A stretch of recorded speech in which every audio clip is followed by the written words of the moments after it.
Nicolas de Tavernost, l'ancien roi de M6, n'est pas journaliste. Mais son influence médiatique est telle qu'il mérite bien un portrait.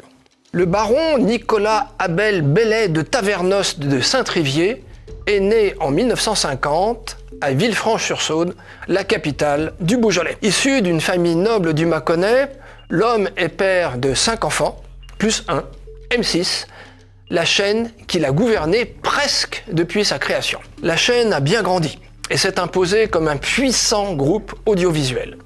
Si l'échec de la fusion avec TF1 a contrecarré ses plans, après son départ de M6, il rebondit au pôle média de l'armateur Rodolphe Saadé. Après une licence en droit à l'université de Bordeaux, il complète son cursus par l'Institut d'études politiques de Bordeaux pour préparer l'ENA. Très impliqué dans la campagne de Jacques Chaban-Delmas, il échoue par 2 fois au concours. Il entre alors au cabinet de Norbert Segard, ministre du Commerce extérieur, rejoint l'administration des PTT, puis la direction générale des télécommunications. Son expérience dans les cabinets ministériels éveille son scepticisme à l'égard de l'administration et des énarques en particulier.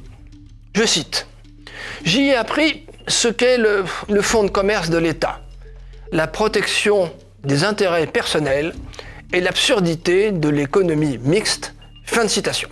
C'est à ce moment qu'il est remarqué par Jérôme Monod qui l'engage à la Lyonnaise des Eaux.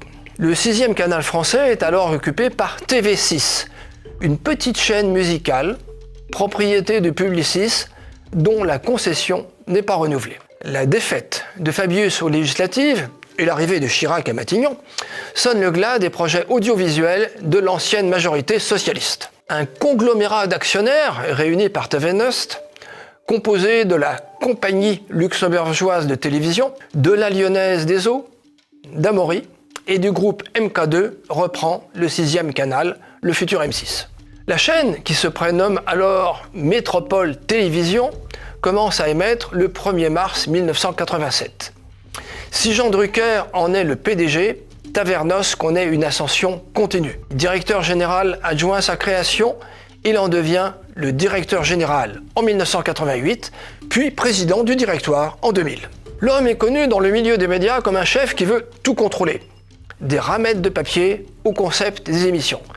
C'est notamment lui qui a imaginé les émissions Capital, Zone Interdite et Pékin Express. Le grand projet de Tavernost, c'était la fusion avec TF1, dont il aurait dirigé l'ensemble.